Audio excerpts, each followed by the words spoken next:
Oke. Baik, kita mulai. Bismillahirrahmanirrahim. Assalamualaikum warahmatullahi wabarakatuh.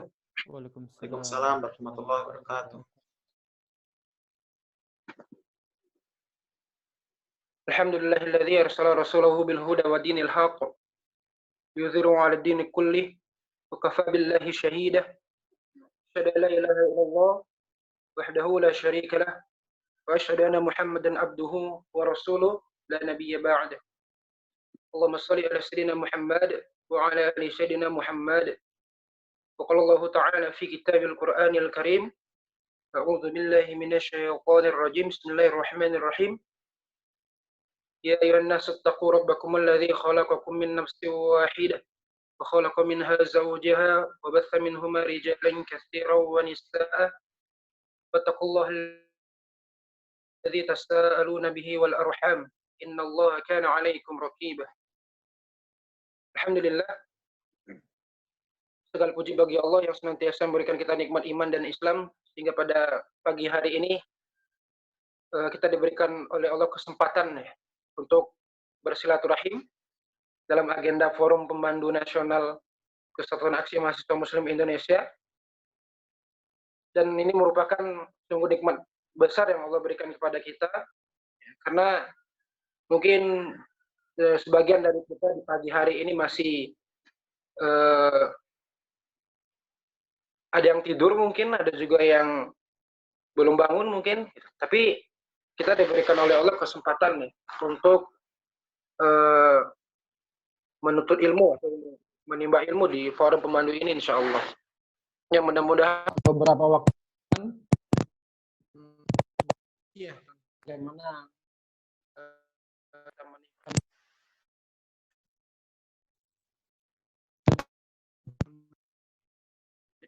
ini dan juga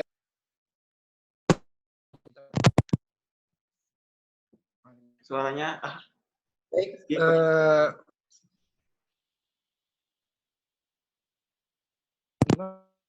jelas.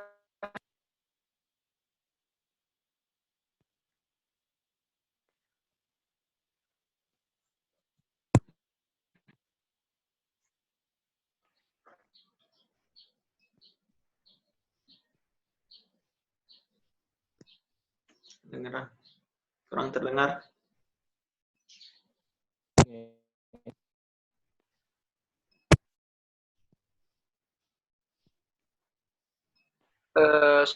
Jelas.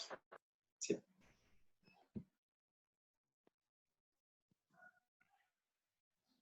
Jelas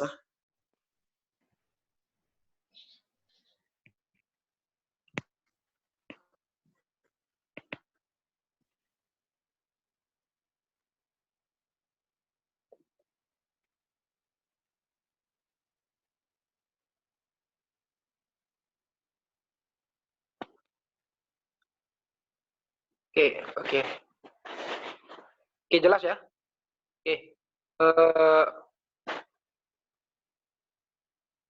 Untuk awal juga saya hormati kepada Kang Rijal Muharram selaku Ketua WPK Pengurus Pusat Kesatuan Aksi Mahasiswa Muslim Indonesia yang sudah hadir ya pada pagi hari ini, dan juga Kang Berry selaku Ketua Departemen Pemandu Pengurus Pusat, dan juga para pengurus pusat Kang Aziz, Teh Zulfa, dan seluruh para pemandu kader kami se-Indonesia yang hari ini sudah bergabung, insya Allah.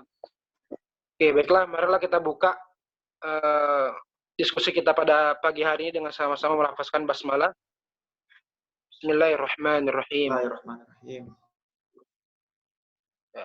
Kemudian kita lanjut membaca suratul Al-Fatihah ya, untuk kita buka diskusi pada pagi hari ini. Al-Fatihah. Bismillahirrahmanirrahim. Alhamdulillahirabbil alamin. Rahmanirrahim. Iyyaka na'budu wa iyyaka nasta'in.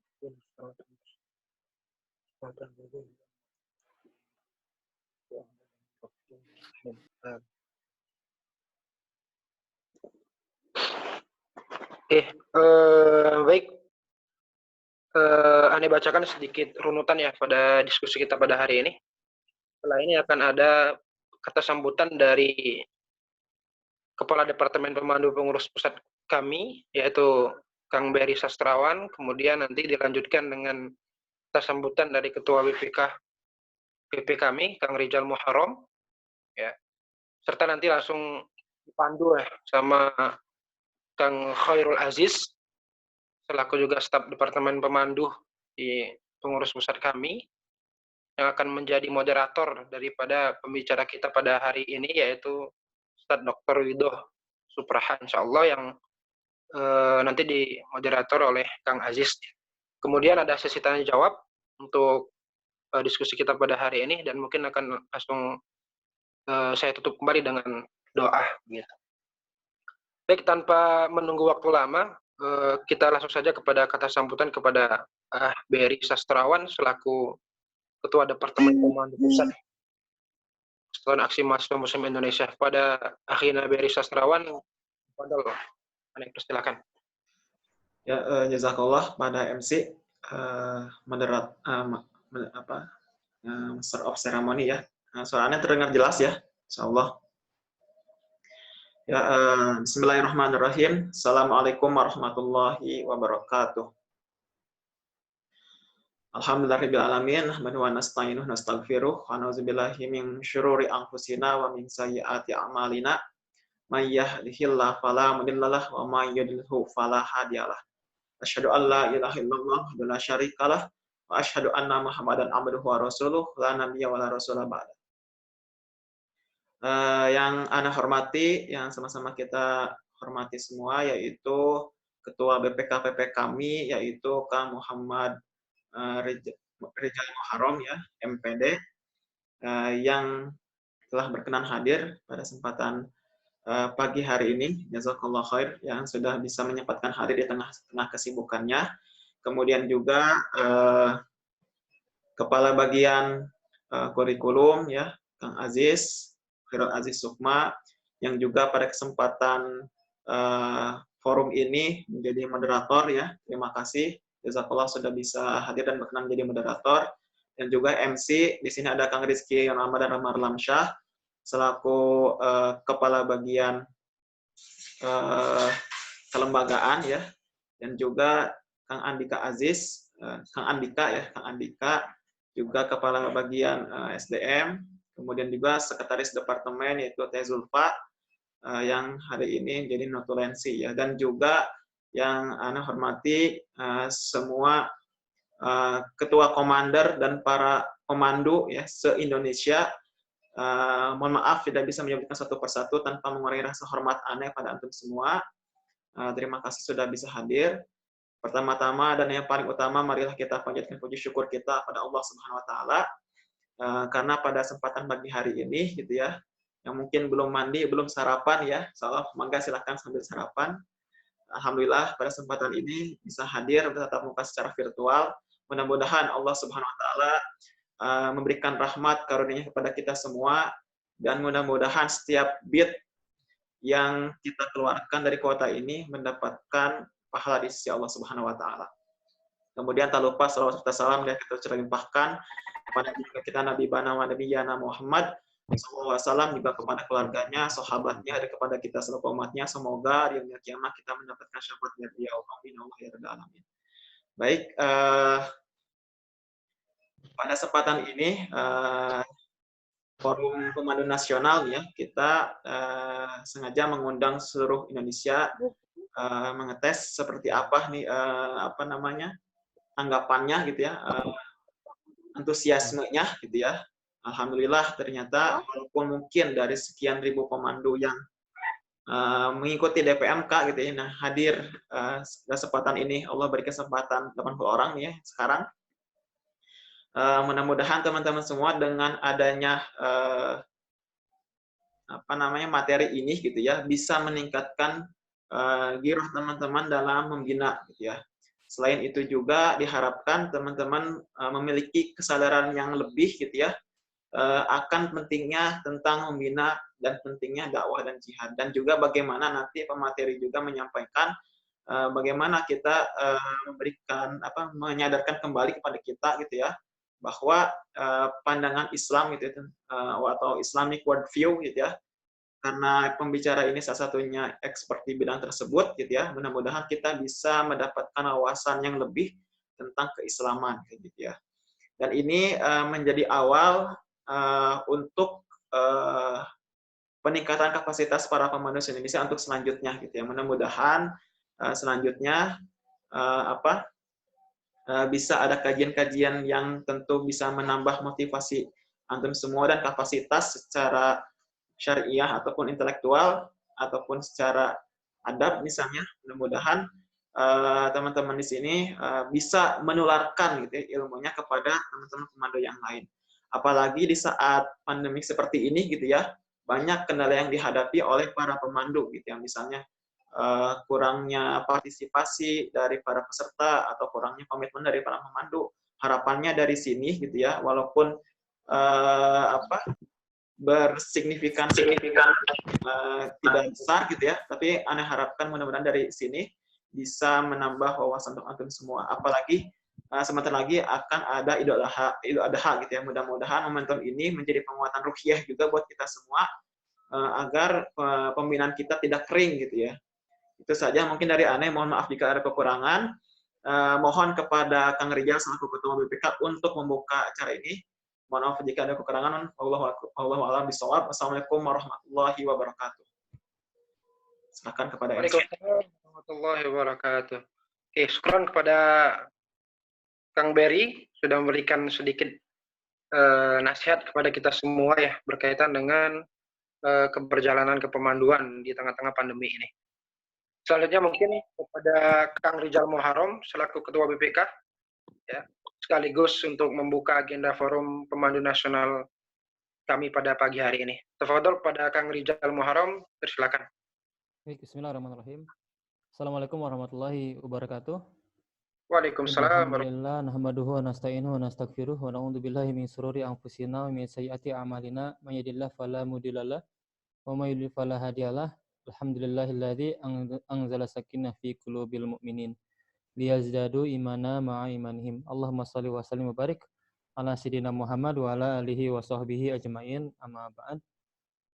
Alhamdulillah jazakumullah khairan katsir kepada Kang Berry, kemudian Kang Rizky, Kang Aziz, Kang Andika, Teh Zulfa, dan juga seluruh para pemandu se-Indonesia yang Allah takdirkan, Allah gerakan untuk bisa mengikuti agenda di pagi hari ini ya. Suatu kesyukuran di waktu-waktu yang sangat-sangat berkah ini bisa kita menyatukan frekuensi kita untuk bersilaturahim meski saat ini kita masih dalam kondisi via daring. Salawat dan salam limpah kepada kedua sanak kita, yakni Habibana wa Nabiyana Muhammad Sallallahu Alaihi Wasallam. Tidak lupa kepada keluarga, sahabat, dan mudah-mudahan sampai kepada kita semua. Amin ya Allah ya Rabbal Alamin. Baik, saudara sekalian, hal yang pertama adalah saya ingin kemudian kita sama-sama ada satu hadis yang ingin saya coba kutip ya, yang sempat juga saya share di grup pemandu se-Indonesia. Yang artinya adalah ini diriwayatkan oleh Abu Sa'id Al-Khudri dari Abu Hurairah. Nah, yang isinya adalah begini. Tidaklah seorang muslim tertimpa suatu kelelahan atau penyakit atau kekhawatiran atau kesedihan atau gangguan, bahkan duri yang melukainya, melainkan Allah akan menghapus kesalahan yang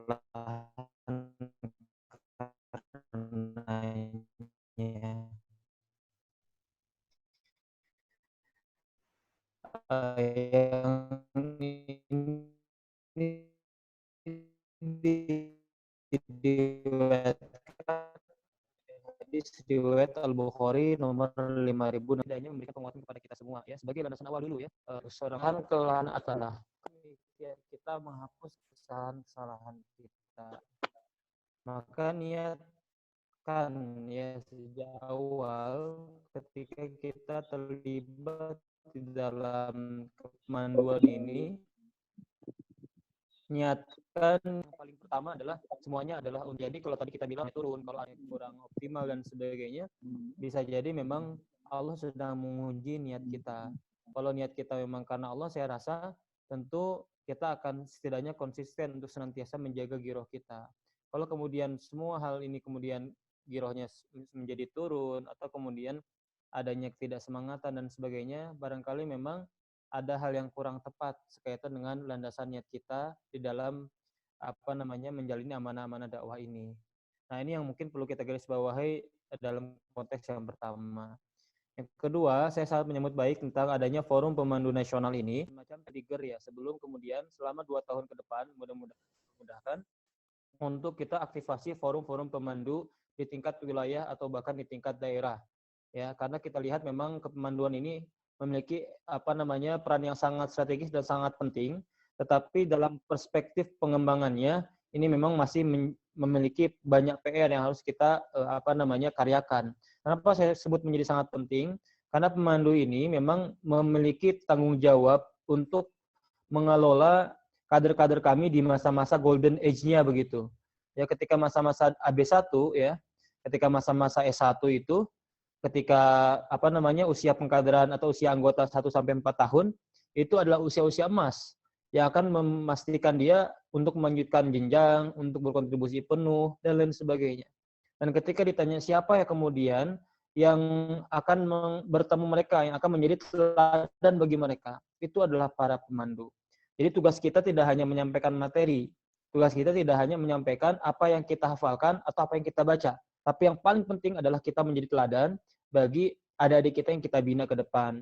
Makanya saya ingin titip kepada para pemandu ya, selain memang materi-materi tentang wawasan keislaman dan sebagainya yang notabene menjadi bahasan-bahasan kita, saya titip ya, kita juga perdalam tentang materi-materi tentang akhlak gitu ya. Entah itu mungkin membaca atau kajian Riyadhus Shalihin ya, atau kemudian membaca kitab Adabul Mufrad karya Imam Al-Bukhari dan lain sebagainya.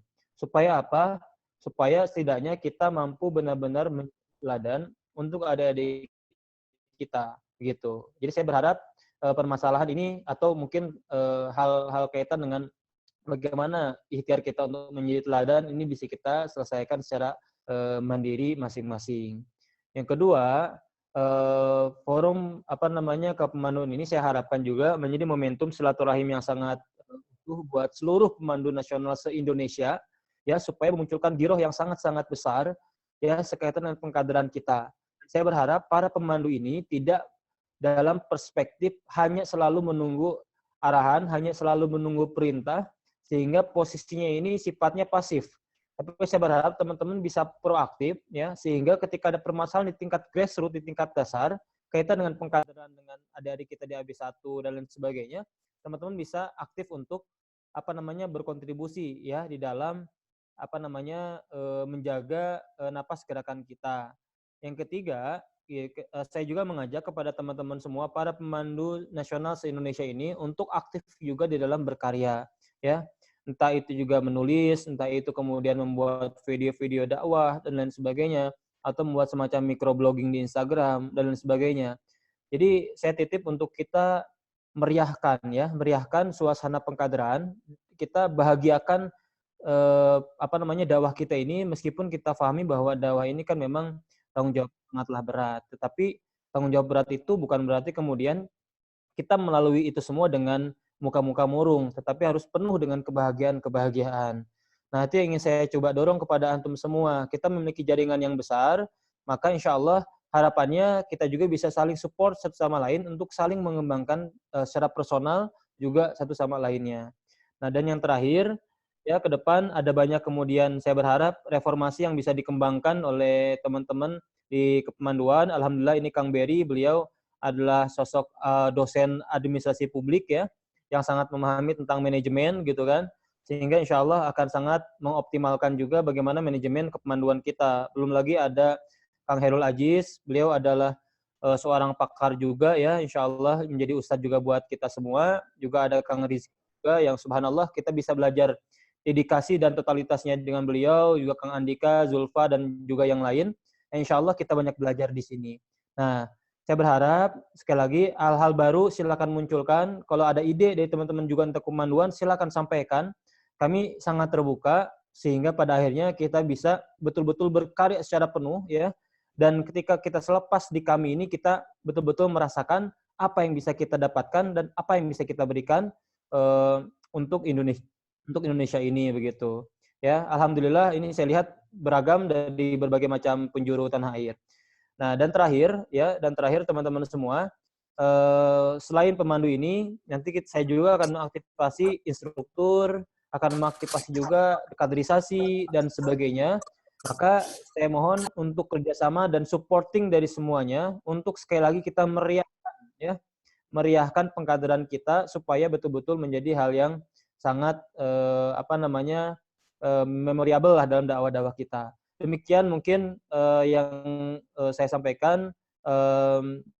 Pokoknya selalu perbaiki ruhiyah kita, selalu tingkatkan ruhiyah kita, dan saling ingatkan satu sama lain. Itu saja, dan mohon izin saya tidak bisa mendampingi sampai akhir ya, karena ada satu dan lain sebagainya kaitan dengan pengkondisian juga gerakan dakwah kita. Dengan kalimatul basmalah, Bismillahirrahmanirrahim, agenda Forum Pemandu Nasional ini secara resmi saya buka. Baik, saudaraku sekalian, itu saja mungkin yang bisa saya sampaikan. Sekali lagi saya titip untuk kita jaga ruhiyah kita ya, dan saya sangat percaya bahwa pengkaderan kita ini bisa terjaga di tangan-tangan antum semuanya. Wallahu a'lam bishawab. Assalamualaikum warahmatullahi wabarakatuh. Waalaikumsalam warahmatullahi wabarakatuh. Assalamualaikum warahmatullahi wabarakatuh. Ya, syukran kepada Kang Rijal Muharram, ya, Ketua BPK-PPI kami yang sudah memberikan kita nasihat yang luar biasa dan juga membuka acara pada pagi hari ini ya. Dan memang sesungguhnya memang pemandu itu menjadi garda terdepan ya dalam kita menggapai cita-cita kami gitu. Karena tidaklah mungkin kita memiliki cita-cita yang besar, tapi ditopang dengan pemandu yang kurang atau juga pemandu yang memiliki sifat pasif gitu. Ya, syukur kepada Kang Rijal sekali lagi. Terima kasih ya. Selanjutnya mungkin kita akan lebih banyak berdiskusi dan juga ada penyampaian materi dari Ustadz Wido ya. Dan akan dimoderator oleh Kang Aziz. Ini Ustadz dari Bandung, Insya Allah nih. Ya mungkin langsung saja ya Kang Beri ya, langsung ke Ustadz Aziz, Khairul Aziz Sukmah. Ya kepada Ustadz, disilakan Ustadz. Ya, mantap. Ya, nuhun jazakallah Rizky. Assalamualaikum warahmatullahi wabarakatuh. Waalaikumsalam warahmatullahi wabarakatuh. Alhamdulillah, innal hamdalillah nahmaduhu wa nasta'inuhu wa nastaghfiruh wa na'udzu billahi min syururi anfusina wa min sayyiati a'malina. May yahdihillahu fala mudhillalah wa may yudhlil fala hadiyalah. Asyhadu an la ilaha illallah wa asyhadu anna Muhammadan abduhu wa rasuluh la nabiyya ba'da amma ba'du. Qala Allah Ta'ala fil Qur'anil Karim, a'udzu billahi minasyaitonir rajim. Bismillahirrahmanirrahim. Kama arsalna fikum rasulan minkum yatlu 'alaikum ayatina wa yuzakkikum wa yu'allimukumul kitaba wal hikmah wa yu'allimukum ma lam takunu ta'lamun. Shadaqallahul 'azim.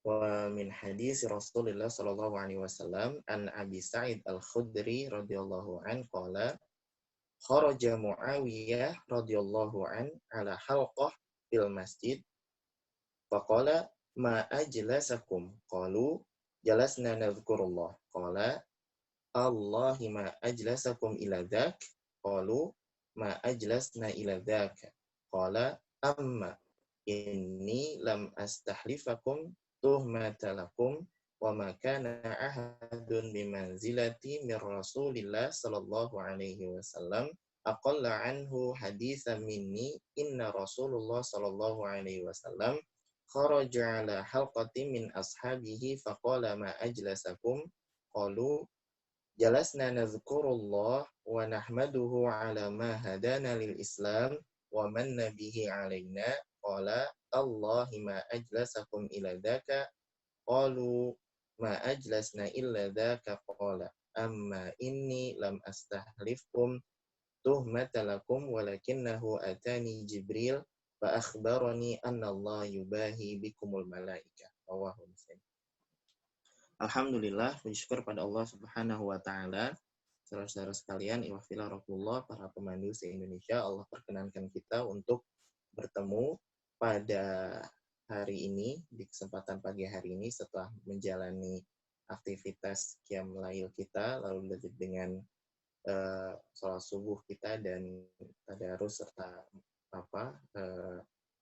al-maksurat kita bisa hadir dalam agenda kepemanduan yang insya Allah dalam rangka meningkatkan ghirah kita dalam membina madrasah-madrasah kami yang kita tanggung jawabi sebagai bagian dari tanggung jawab kita terhadap organisasi ini dan tanggung jawab kita sebagai makhluk Allah di masa pandemi COVID ini.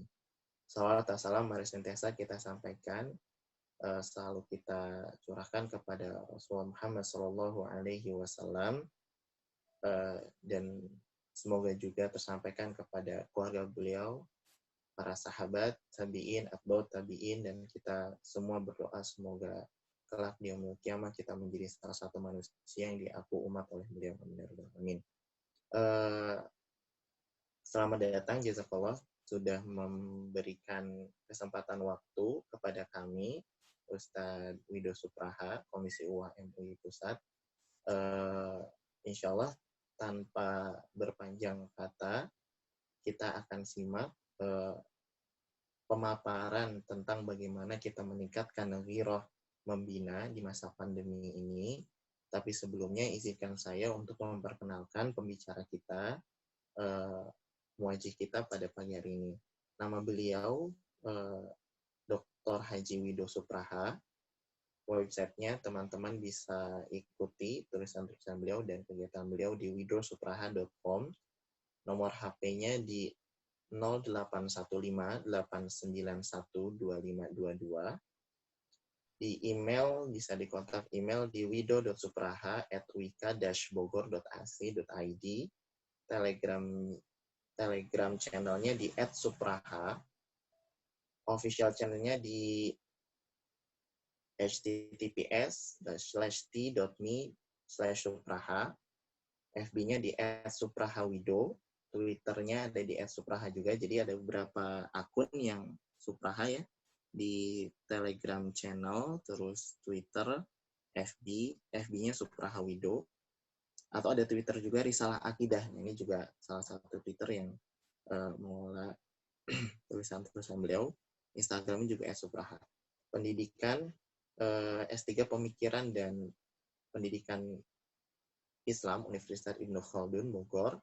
S2 Kajian Islam dan Wilayah Timur Tengah Universitas Indonesia. Beliau juga menimba ilmu di Ma'had Al-Hikmah, Ma'had Al-Falah, dan sebelumnya di Lipia di bahasa. Istri beliau bernama Rini Kusmayanti ST MPD, memiliki 4 orang anak. Aktivitasnya Wakil Sekretaris Komisi Ukhuwah MUI Pusat, dosen tetap Sekolah Pasca Sarjana, dan Kepala Gugus Penjaminan Mutu Ibnu Khaldun University, Kepala Pusat Studi Islamisasi Sains Sekolah Pasca Sarjana UIK Bogor, dan Master Trainer Islamisasi Sains dan Supervisi Pendidikan Islam. Yang keempat, peneliti INSIS.id, Institute for the Study of Islamic Thought and Civilization. Yang kelima, Wakil Ketua DPP PUI, Persatuan Umat Islam 2020-2024. Pengurus Pusat BKSPPI, Badan Kerjasama Pondok Pesantren Indonesia. Pendiri Yayasan Adab Insan Mulia Founder Sekolah Adab Insan Mulia, Founder Sekolah Adab, dosen Sekolah Pemikiran Islam Indonesia Tanpa Jil, SPIITJ. Pembimbing Haji Asar Community, pembina Majelis Iman Islam Manis. Nah, ini adalah grup WA yang sudah beranggotakan hampir 24.000 dari mancanegara dengan 2 materi di-sharing setiap hari, ya, materi keislaman. Jadi teman-teman yang mau gabung nanti bisa kontak beliau di tadi nomor yang sudah disampaikan. Kemudian pengisi tetap kajian online di Manis, PMI, ODOJ, TI, dan lain-lain. Ketua Kors Mubalik Ikatan Dai Indonesia Kota Depok. dan pemateri di kajian tetap diantaranya Sirah Nabawiyah. Kajian Sirah Nabawiyah ini beliau mengisi di kantor Sekretariat Wapres RI, Kementerian BUMN, KPU Pusat, Perumahan Taman Tanah Baru, terus kajian Tadabbur Al-Quran di PGN, Perusahaan Gas Negara, terus Bea Cukai, Indosat, pengadilan pajak, di Energi, Perumahan Orchid, Kafling Pupuk Kujang, Perumahan Arcadia, dan banyak lagi tempat tentang kajian Tadabbur ini.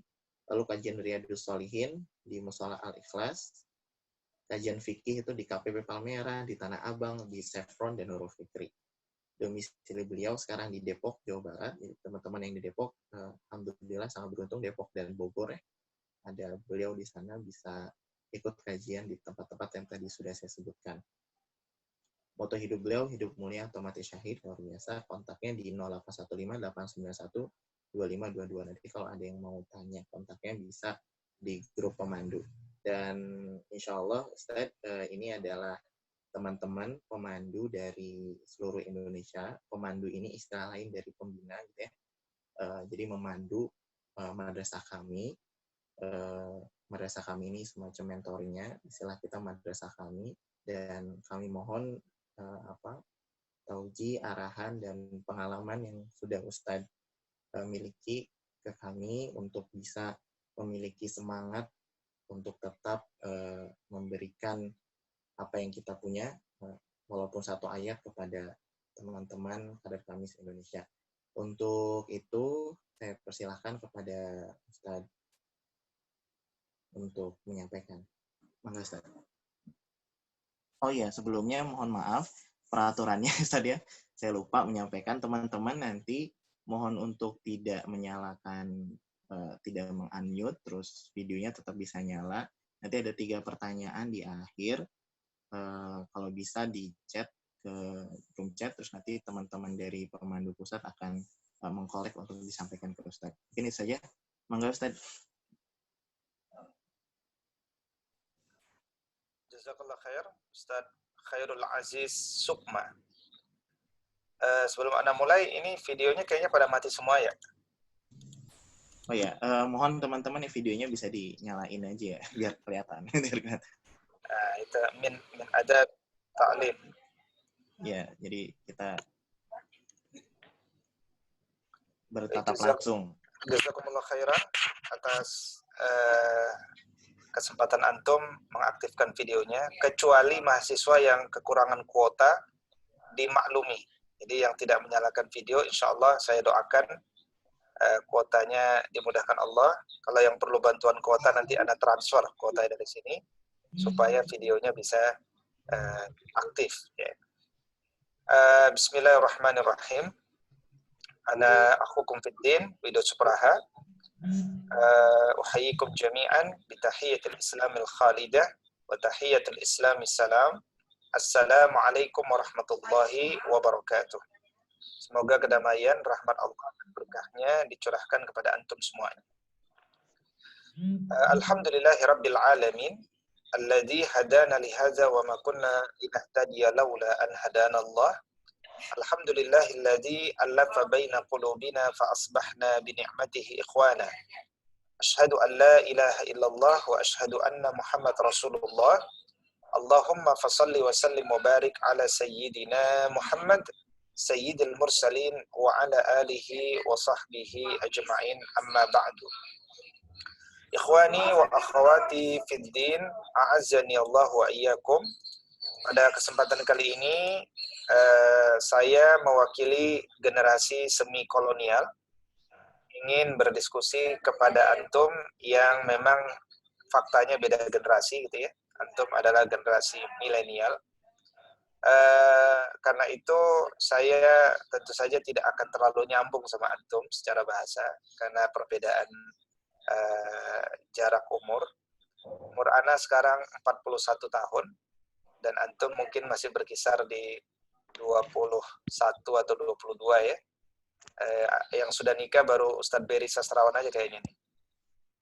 Ya, yang lain mungkin sedang mencari pasangan hidupnya. Mudah-mudahan dimudahkan Allah. Saya menikah di usia 24 tahun dulu. Saat ini sudah punya istri 1, alhamdulillah, dan punya anak 4. Tentunya sebelum kita berbicara pembinaan kepada masyarakat secara umum, tentu jangan lupa ya untuk membina anak-anak kita atau bersiap-siaplah untuk membina calon anak-anak antum nantinya. Karena anak-anak antum itu juga murid-murid antum.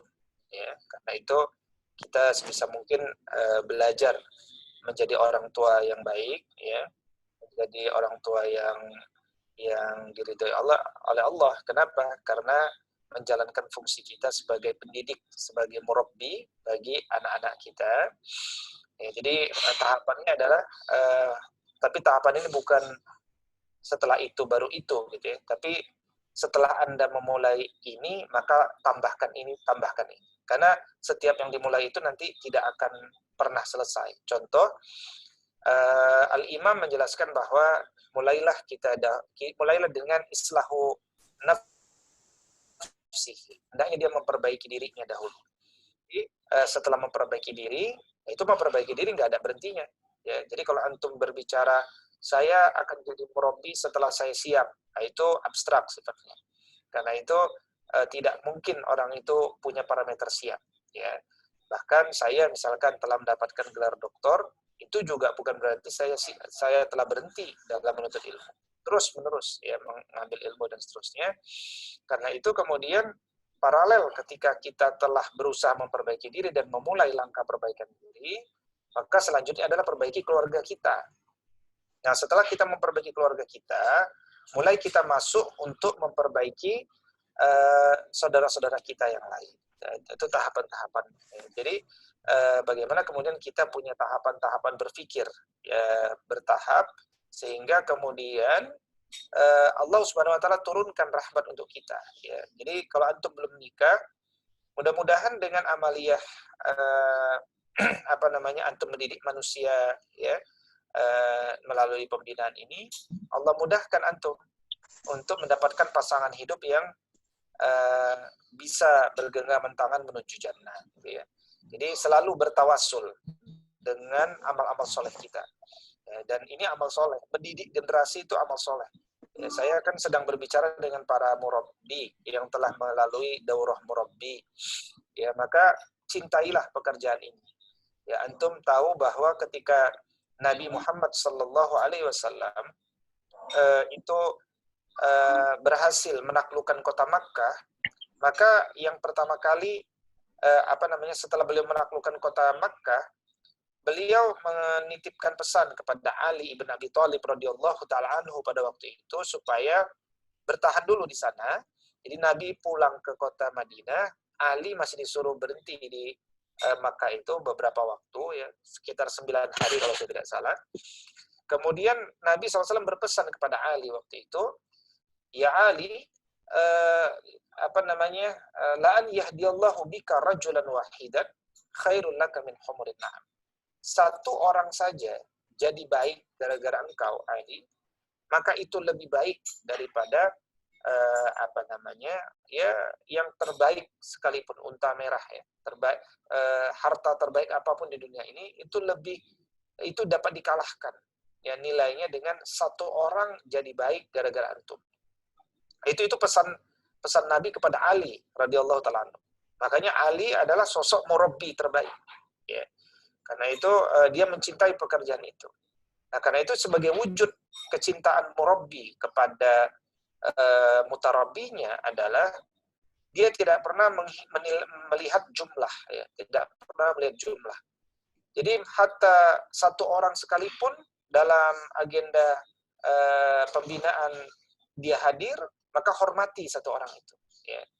Muliakan dia, ya. Jangan sampai kemudian runtuhkan semangat dia. Jadi antum harus yakin bahwa setiap majelis-majelis hilaqah zikir, dari majelis-majelis halaqah zikir itu malaikat itu turun dalam jumlah yang banyak. Jadi meskipun satu nggak ada masalah, karena antum telah melihat malaikat yang banyak di halaqah itu. Jadi jangan pernah terganggu motivasi kita hanya dengan jumlah orang, gitu ya. Umat ini tidak pernah besar karena sekedar jumlah, tapi umat ini besar karena ada orang-orang besar meskipun jumlahnya sedikit. Baik, saya siapkan satu slide ya buat antum semuanya. Ya, Ustadz Rizky, saya sampai jam berapa nih ngomongnya? Ustadz Khairul Afwan, Ustadz Khairul Aziz. 8.30 Ustaz. Baik, 8.30 berarti 50 menit ke depan. Saya akan sampaikan slide ini. Dipersilahkan kepada calon Bapak Ibu semuanya, silakan dapat mematikan videonya boleh, karena saya akan share screen. Nanti bisa ditampilkan lagi ketika setelah setelah slide ditutup ya. Jadi kita fokus pada melihat slide, video antum boleh dinonaktifkan dulu. Baik, ini bisa kelihatan ya di layar antum semuanya ya. Jadi membina masa pandemi COVID-19 ya, kira-kira itu ya judul. Sebelumnya karena ini judulnya membina, maka saya pun harus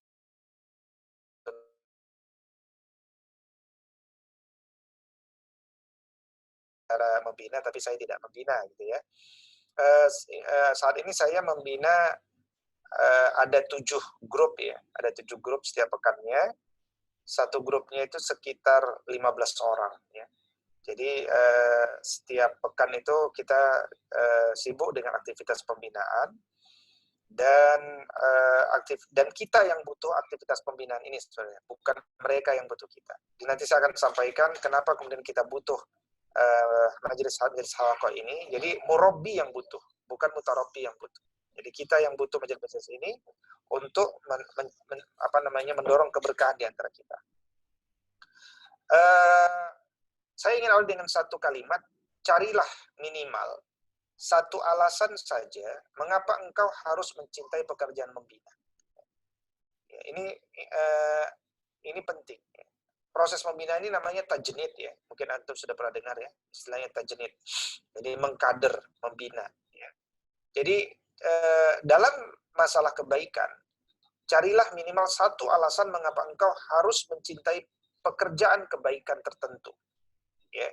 Carilah minimal satu alasan mengapa engkau harus bertahan pada kebaikan yang telah engkau mulai. Satu aja minimal. Ya. Satu alasan sudah akan cukup untuk membuat engkau bertahan dalam dakwah ini. Apalagi kalau engkau punya 5 alasan. Gitu. Kalau kita punya 5 alasan, satu alasan hilang masih ada 4. Tapi kalau kita tidak punya minimal satu alasan kenapa kita harus bertahan di jalan dakwah ini, maka coba perhatikan. Dalam waktu yang singkat, 1000 alasan sudah akan dihadirkan oleh syaitan. Antum nggak usah perlu pikir panjang, ya. Antum nggak usah perlu pikir panjang. 1000 alasan sudah disiapkan oleh syaitan untuk menjadi penguat bagi antum untuk mundur dari jalan dakwah.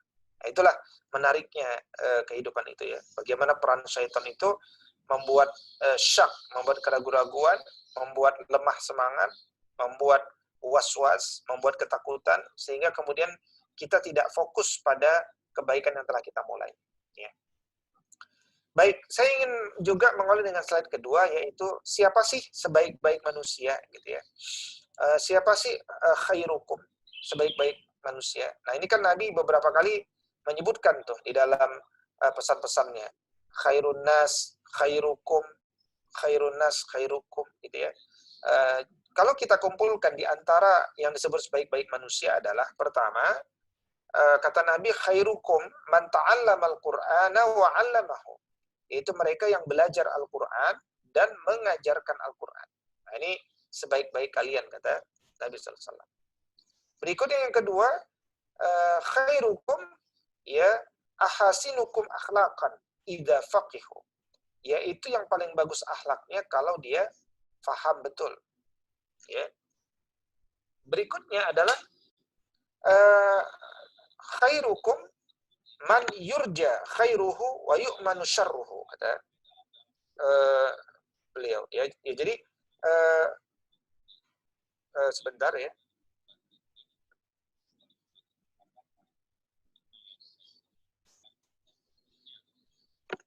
Kata Nabi SAW, sebaik-baik mereka adalah man yurja khairuhu, yang diharapkan kebaikannya, wa yu'manu syarruhu, dan dia terjaga dari keburukan. Berikutnya yang keempat adalah khairukum li ahli. Kata Nabi, yang paling baik di antara kalian adalah yang paling baik kepada keluarganya. Berikutnya kata Nabi SAW, khairukum man tala umruhu wa hasuna amaluhu. Di antara yang paling baik itu adalah yang panjang umurnya dan paling bagus amalannya. Ya. Khairun nas anfa'uhum linnas. Sebaik-baik manusia adalah yang paling bermanfaat bagi manusia. Ya. Berikutnya, khairukum man at'amat ta'am. Yang paling baik di antara kalian adalah yang senang memberikan makanan kepada orang lain. Yang kedelapan, ya khairukum ahsanukum qada'an. Di antara kalian yang terbaik adalah yang kalau bayar hutang, cara bayar hutangnya terbaik. Gitu. Ya, misalkan dilebihkan, itu terbaik. Ya. Nah, karena itu kemudian, kalau kita perhatikan, kita ini dalam konteks membina, bisa mengambil berapa kebaikan ya dari pesan Nabi ini. Saya kira poin 1 dan kedua itu pasti. Poin 1, sebaik-baik kalian adalah belajar dan mengajarkan Al-Quran. Berarti, kalau kita ingin menjadi manusia yang terbaik adalah cintailah pekerjaan untuk belajar Al-Quran dan mengajarkan Al-Quran. Sejatinya ketika kita menjadi pembelajar, ya ketika kita mendidik manusia, kita hanya sekedar mengalirkan atau membagi, ya, yaitu mengalirkan dan membagi pemahaman kita dan adab kita kepada manusia. Ya, karena itu ketika kita menjadi pendidik itu sebenarnya sedang membagi pemahaman kita kepada manusia. Ya, sedang membagi kenikmatan iman kita kepada manusia. Sedang membagi kenikmatan adab Islam itu kepada manusia. Karena itu bisa dikatakan nikmati dulu apa yang akan kita sampaikan sebelum kita menyampaikannya. Ya. Kita lebih butuh terhadap hal tersebut sejatinya daripada murid-murid kita. Ya. Yang kedua adalah paling baik akhlaknya jika memahami ilmu. Berarti ketika kita hendak mendidik manusia, maka kita jadilah manusia yang mencintai akhlak yang terpuji dikarenakan kita memahami ilmu. Jadi menjadi faqih dalam agama dan berujung pada akhlak yang terpuji, itulah kesuksesan dalam beragama itu. Ya. Jadi kata Nabi SAW misalkan, orang itu dianggap imannya terbaik, ya.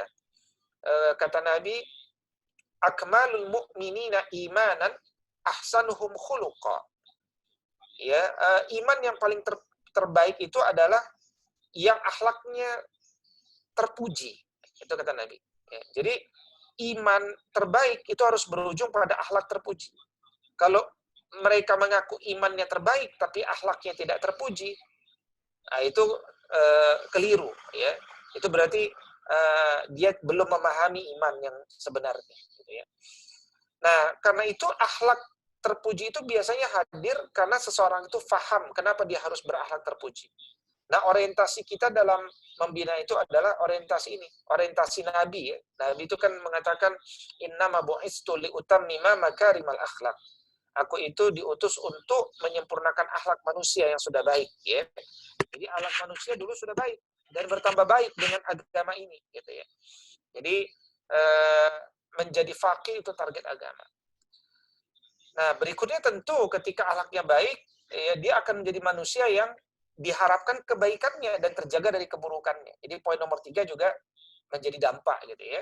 Ketika kita mendidik manusia, maka dia pun menjadi sosok manusia yang terbaik bagi keluarganya. Itu juga dampak gitu ya. Dia juga pintar memanfaatkan umur-umurnya. Dia pun ingin menjadi manusia yang bermanfaat bagi orang lain, ya. Dan di antara bentuk bermanfaat bagi orang lain adalah dia senang memberikan makanan, ya, dia membaguskan dalam membayarkan hutang dan seterusnya. Ya. Poin 6 saja misalkan ya, poin 6. Kata Nabi kan khairun nas anfa'uhum linnas. Sebaik-baik manusia adalah yang bermanfaat bagi manusia lain. Nah, ini kan sebenarnya target dalam membina ya. Jadi target dalam membina itu kan kita harus mendidik manusia membantu manusia. Membina itu sebenarnya adalah membantu manusia untuk mencapai 10 muwasafat, 10 capaian. Ya. Satu di antara 10 capaian itu adalah nafi'un li ghairihi, bermanfaat bagi selainnya, bagi sesama, gitu ya. Jadi kalau ada orang belajar agama tapi tidak mau bermanfaat bagi orang lain, ya dia hanya merasa cukup beragama untuk dirinya sendiri, itu tentu keliru ya. Dia belum mencapai capaian yang sebenarnya. Jadi manusia terbaik adalah ketika dia bergerak ke tengah masyarakat, ya, melakukan aksi-aksi yang bermanfaat bagi masyarakat. Nah, itu sebaik-baik manusia. Nah, ini slide ini menjadi motivasi awal, gitu ya. Baik, berikutnya pada slide yang ketiga, kita belajar tentang bahwa membina adalah pekerjaan dasar muslim. Jadi, apapun profesi kita, ya, menjadi mahasiswa atau jadi dosen, atau menjadi apapun, ya, membina adalah pekerjaan dasar kita. Ya, karena itu cintailah pekerjaan membina itu. Kenapa kita harus membina? Karena dengan membina akan memudahkan kita untuk meraih bukan saja gelar dunia. Ya. Jadi, ikhwati fillah, antum tuh kuliah kan untuk ngejar gelar ya. Ada gelar ST, sarjana, magister, doktoral, profesor, itu gelar. Ya, nggak ada masalah, kejar gelar itu. Ya. Tapi orientasikan untuk mencari ridha Allah. Tapi gelar-gelar itu gelar-gelar dunia yang nanti juga nggak ditanya, ya, nggak dipanggil dengan gelar-gelar dunia, karena gelar-gelar dunia itu kan buatan manusia semuanya. Tapi Allah telah tetapkan gelar-gelar akhirat, gelar-gelar langit. Ya. Di antara gelar-gelar langit yang banyak di dalam Al-Quran terkait dengan pekerjaan membina adalah gelar Rabbani. Ya. Dalilnya Quran surat Al-Imran, surat ketiga ayat ke-79. Ketika Allah Subhanahu wa taala katakan kunu rabbaniyin, jadilah kalian generasi rabbani. Bagaimana agar kita menjadi generasi rabbani? Caranya adalah bima kuntum tu'allimunal kitaba wa bima kuntum tadrusun. Jadi caranya adalah kalian itu mengajarkan Al-Qur'an dan belajar Al-Qur'an. Perhatikan, ayat ini mendahulukan mengajarkan Al-Qur'an daripada belajar Al-Qur'an. Ya. Mendahulukan mengajarkan Quran daripada belajar Al-Quran secara susunan bahasa. Padahal hadis sebelumnya kita belajar khairukum man ta'allamal Quran wa 'allamahu. Sebaik-baik kalian adalah yang belajar Al-Quran dan mengajarkan Al-Quran. Tapi ayat ini mendidik kita untuk mengajarkan Al-Quran dan belajar Al-Quran. Ya. Apa maknanya? Kenapa mengajarkan itu didahulukan? Nah, ini penting karena banyak orang belajar, nggak mau mengajarkan. Jadi ayat ini spiritnya adalah langkah menuju generasi Rabbani itu adalah terlibat dalam pembinaan. Ya, antum jangan bicara antum generasi Rabbani kalau antum tidak senang membina. Bagi kaum muslimin yang mengejar gelar Rabbani, ya, itu nggak bisa ngelihat mahasiswa soleh gitu, ya. Jadi kalau dia ngelihat ada mahasiswa hanif, ya, rajin ke masjid, ya, itu dia ingin tarik menjadi kader-kader Islam yang bergerak bersama. Gitu. Ya. Karena itu persis seperti aktivis bisnis MLM, ya. Nggak bisa ngelihat orang ditarik di prospek. Gitu. Nah sama, generasi Rabbani itu adalah generasi yang nggak bisa ngelihat orang hanif. Ya. Dia pengen memprospek manusia itu sehingga menjadi kader. Nggak bisa melihat orang kafir. Dia ingin memprospek supaya bisa menjadi muslim. Ya. Sehingga terjadi perubahan. Yang dahulunya non-muslim, dia jadi muslim. Yang tadinya sudah muslim, mengalami perbaikan demi perbaikan bertahap. Nah, karena itu, generasi Rabbani itu, sekali lagi, dia bergerak ke tengah masyarakat dengan faidur Rabbani, dengan kelebihan nilai-nilai Rabbani. Nilai-nilai Rabbani yang lebih itulah yang akan dia share kepada orang-orang di sekitarnya, gitu ya. Nah, yang kedua adalah membina adalah pekerjaan dasar manusia. Kenapa? Membina, menurut hemat kami, adalah cara Allah untuk meningkatkan kepahaman dan keberkahan. Bahkan membina adalah cara Allah untuk meningkatkan kapasitas antum. Orang yang meninggalkan pembinaan, kapasitasnya bukan saja tidak meningkat, malah dikhawatirkan akan menurun. Tetapi ketika antum terlibat dalam dunia pembinaan, ya, kapasitas antum meningkat. Kenapa? Karena kepahaman antum meningkat dan keberkahan hidup antum pun bertambah. Ya. Berikutnya yang ketiga, membina merupakan kontribusi nyata Muslim dalam terlibat mengatasi persoalan yang bersumber pada pemikiran. Persoalan manusia ini itu banyak, tapi kalau dirujuk-rujuk apa persoalan paling dasar? Ada pada pemikiran. Maka pembinaan akan melakukan islamisasi pada pemikiran. Ya, pemikiran yang kemudian islami, ya, dialah modal dasar ya dalam menjawab persoalan paling mendasar bagi umat ini. Berikutnya yang keempat, membina merupakan solusi bagi tegaknya peradaban berbasis pembiasaan pada adab-adab kecil. Ya. Jadi, kenapa kita membina? Ingin melahirkan peradaban. Bagaimana peradaban itu terbangun? Ketika pembangunnya adalah manusia-manusia yang terbiasa memuliakan adab-adab yang kecil. Di mana adab-adab kecil itu dibiasakan? Dari pembinaan yang antum lakukan. Dari sel-sel paling kecil, dari situlah mereka belajar untuk memuliakan adab itu. Ya, nah, ini 4 konsep kenapa membina adalah pekerjaan dasar Muslim. Nah, kita coba lihat satu persatu. Ya, satu, bahwa membina adalah pekerjaan Muslim, dia sarana meraih gelar Rabbani. Ya. Jadi disebutkan oleh Allah Subhanahu wa taala dalam Quran surat Ali Imran ayat ke-79 tadi. Maka nali basyarin ayyutiyahu Allahul kitaba wal hukma wan nubuwah summa yaqula lin-nas kunu ibadan li min dunillah walakin kunu rabbaniyin bima kuntum tuallimuna al-kitaba wa bima kuntum tadrusun. Ya, inilah kalian generasi Rabbani. Bagaimana caranya? Karena kalian mengajarkan Al-Quran dan kalian terus mempelajari Al-Quran tersebut. Ya. Membina adalah pekerjaan dasar Muslim. Ya, yang kedua tadi apa? Membina adalah cara Allah untuk meningkatkan kepahaman dan keberkahan. Ya, meningkatkan cara Allah adalah cara Allah untuk meningkatkan kepahaman dan keberkahan. Apa yang disebut sebagai kepahaman? Ya, kepahaman itu bukan sekedar tahu, gitu ya. Kenapa Al-Imam menjelaskan al-fahmu, bukan al-ilmu?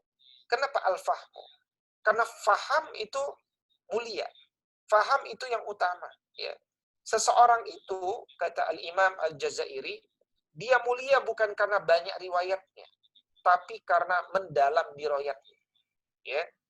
Banyak manusia hafal Al-Quran, tapi hafal Al-Quran belum tentu dia menjadi sahibul Quran. Ya, kata para ulama, sahibul Quran, sahabat Al-Quran adalah manusia yang dia faham kandungan Al-Quran dan dia bergerak, beramal, beraksi dengan kefahamannya dengan Al-Quran meskipun dia tidak hafal Al-Quran. Kalau sekedar hafal Al-Quran, memang banyak riwayatnya dalam tanda kutip. Ya. Ketika dia hafal Al-Quran, memang dia menguasai kalimat-kalimat dalam akalnya. Tapi bukankah orientalis barat pun banyak yang hafal Al-Quran? Ya, Mu'tazilah, Khawarij juga hafal Al-Quran. Syiah juga hafal Al-Quran. Ya, tapi banyak di antara mereka yang tidak mendalam di riwayatnya, sehingga melakukan penyimpangan demi penyimpangan. Jadi, kejarlah sahibul Quran. Ya, siapa sahibul Quran? Mereka yang memahami meski belum selesai menghafali. Kejar ar-rasikhuna fil ilmi. Nah, ini gelar dari Allah Subhanahu wa taala, gelar langit untuk mereka yang mendalam kefahamannya. Jadi, orang itu sebelum belajar agama sering disebut sebagai orang yang jahil. Ya, meskipun IQ-nya cerdas tapi dia belum kenal agama, ya dia disebut jahil. Orang jahil ini fi dhalalim mubin. Biasanya selalu berada dalam kesesatan yang nyata. Ya. Nah, orang jahil ketika dia belajar terus, maka dia akan menjadi sosok yang alim. Ya. Orang alim, jika dia terus belajar, maka dia akan menjadi sosok yang fahim.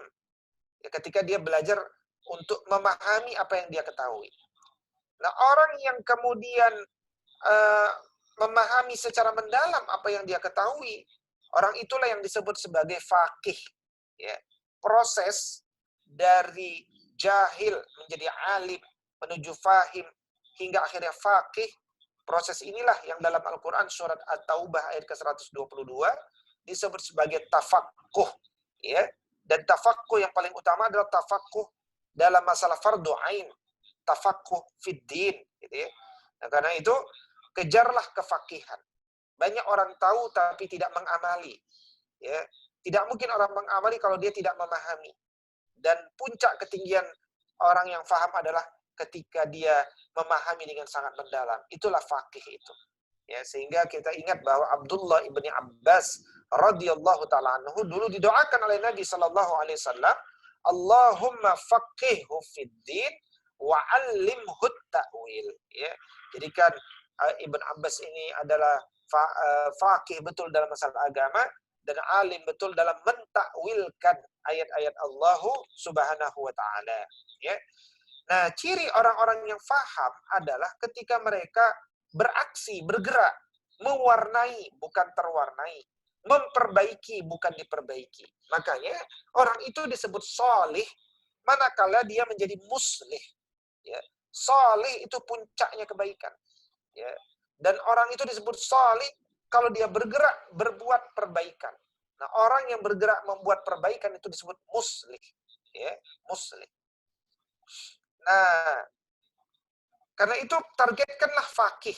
Dan untuk menjadi faqih, itu waktunya tidak sedikit. Itu waktunya panjang. Maka laluilah prosesnya dengan kesabaran, lamanya tafakuh itu. Menuntut ilmu itu lama. Hijrah itu lama. Ya, butuh waktunya. Nggak ada yang singkat. Ya, ketika kita membina dengan semangat percepatan, dengan semangat akselerasi, dengan semangat instan, maka ya hasilnya seperti mie instan.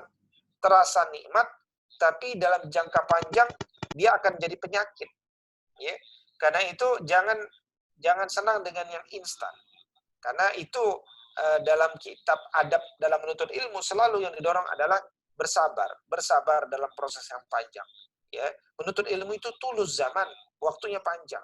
Ya, kenapa sih harus buru-buru, dipercepat dan seterusnya? Ya, karena penting untuk mendiamkan dulu ilmu sembari menikmati, menghayati, memahami, ya, supaya kita betul-betul mendapatkan rahasia yang mendalam dari setiap ilmu yang kita peroleh ya dalam agama ini.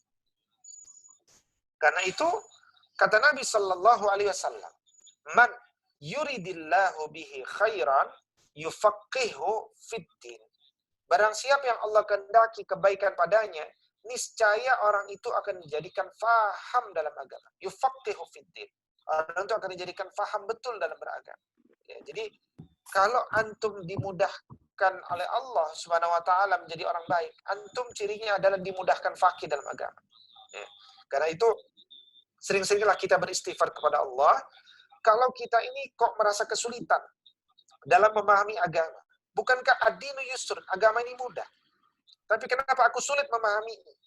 Boleh jadi karena hati kita belum siap untuk menerima ilmu itu. Ya. Karena itu selalu memohon pertolongan Allah, Rabbana zidna ilman. Ya Allah, tambahkan kepadaku ilmu yang dapat menundukkan jiwaku kepadamu. Gitu ya. Nah, berikutnya tadi disebutkan bahwa selain mengejar kefahaman, juga mengejar keberkahan. Ya, apa yang disebut berkah? Al-barakatu zidukum fit-ta'ah. Bertambahnya ketaatan. Jadi orang itu berkah kalau selepas melakukan sesuatu, dia ingin melakukan sesuatu yang bentuk ketaatan yang lain.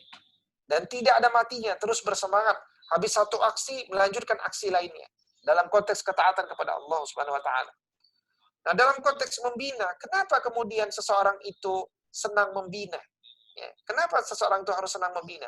Karena ada keberkahan dalam proses pembinaan itu. Itu masalahnya. Karena ada keberkahan.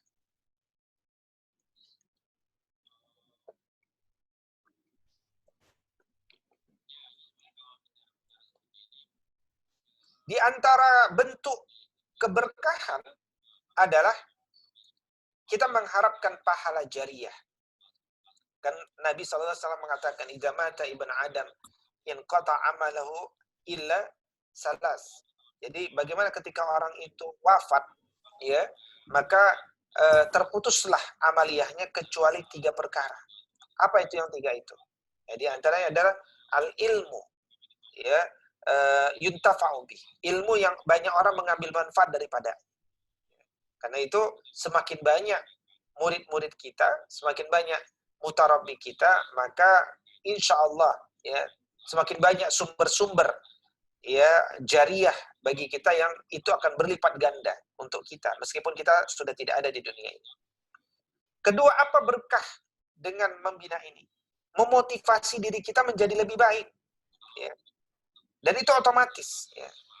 Ketika kita menjadi murabbi, kita akan termotivasi menjadi diri lebih baik. Ya, karena itu jangan pernah tinggalkan aktivitas membina. Yang ketiga, dengan membina, mudah-mudahan ini akan menjadi penyebab turunnya pertolongan Allah dan diteguhkannya kedudukan kita. Ya, diteguhkannya kedudukan kita. Ya, bagaimana kemudian Nabi SAW pernah mengatakan bahwa wallahu fi aunil abdi maka al abdu fi auni akhihi. Ya, wallahu fi aunil abdi. Allah akan selalu menolong hambanya selama hamba itu senantiasa menolong saudaranya. Ya.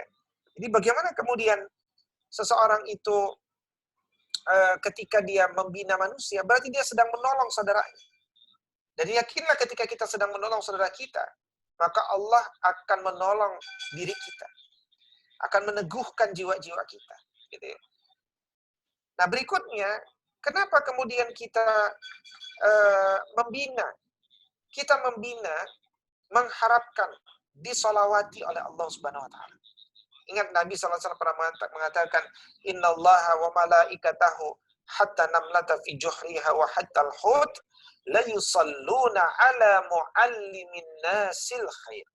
Sesungguhnya Allah para malaikatnya hingga ikan-ikan di lautan, hingga semut di dalam sarangnya, mereka semuanya bersolawat kepada manusia itu. Kenapa? Karena manusia itu selalu mengajarkan kebaikan kepada seisi alam ini. Jadi pembina itu adalah penyebar kebaikan, memotivasi, ya, hadirnya banyak kebaikan gitu.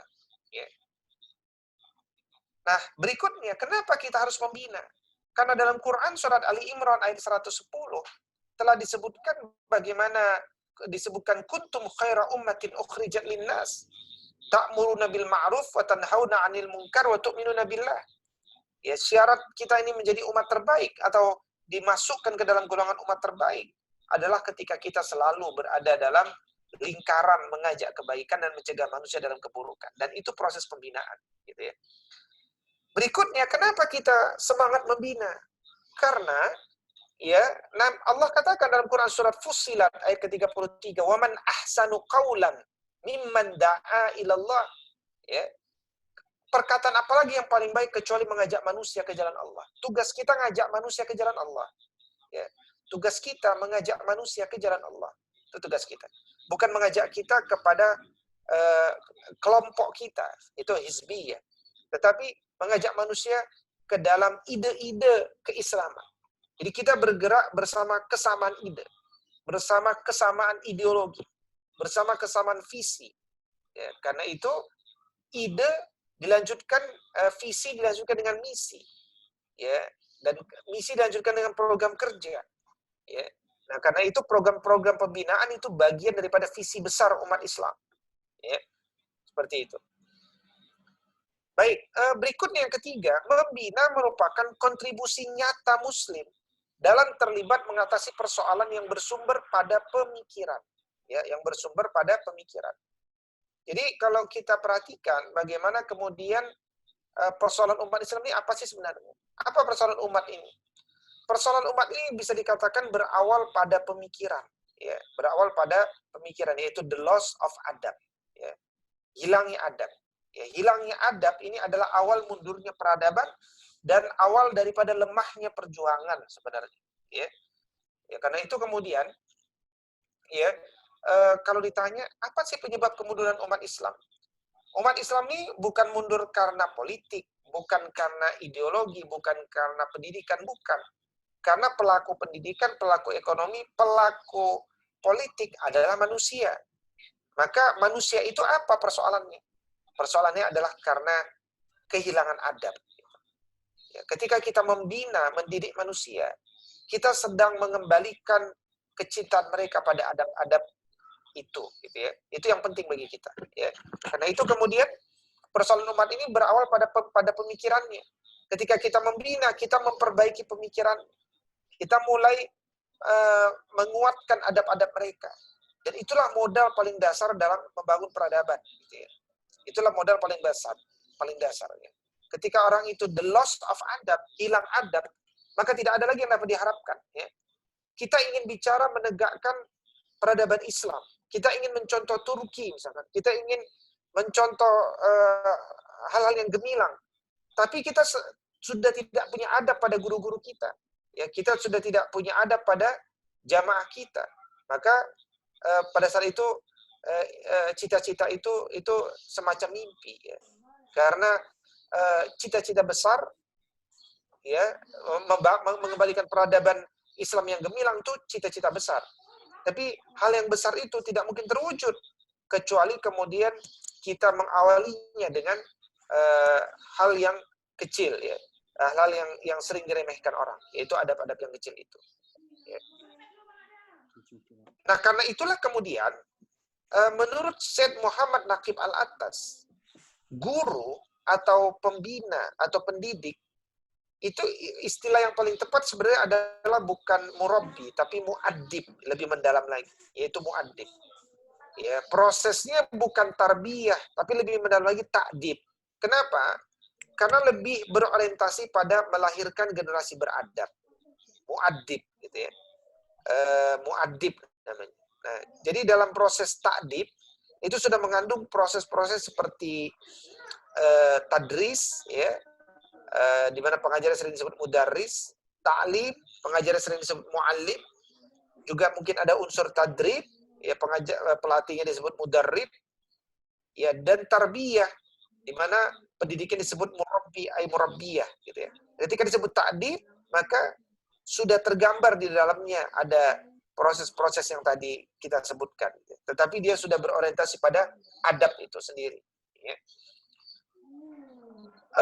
Berikutnya, maka pembinaan yang kita lakukan adalah pembinaan yang berfokus pada terbangunnya disiplin akal, jiwa, dan jasad. Ya, sebagaimana Syed Muhammad Naqib Al-Attas menjelaskan, what is adab? Adab adalah disiplin of mind, soul, and body. Ya, kata Syed Muhammad Naqib Al-Attas. Jadi, yang disebut sebagai adab itu adalah disiplin akal, jiwa, dan jasad. Ya. Jadi kita sedang membantu, ya, saudara-saudara kita dalam proses pembinaan itu agar kemudian mereka memiliki agar mereka kemudian memiliki adab, dalam pengertian mereka memiliki kedisiplinan, ya. Mereka memiliki kedisiplinan akal, jiwa, dan jasad. Ya. Mereka memiliki kedisiplinan akal, jiwa, dan jasad. Ya. Karena itu bantulah dengan kurikulum bagaimana membangun kedisiplinan akal. Bantu dengan kurikulum bagaimana membina kedisiplinan jiwa. Bagaimana membangun kedisiplinan jasad, gitu ya. Dan kita sebagai umat Islam itu konten sangat berlimpah, tidak dikarang.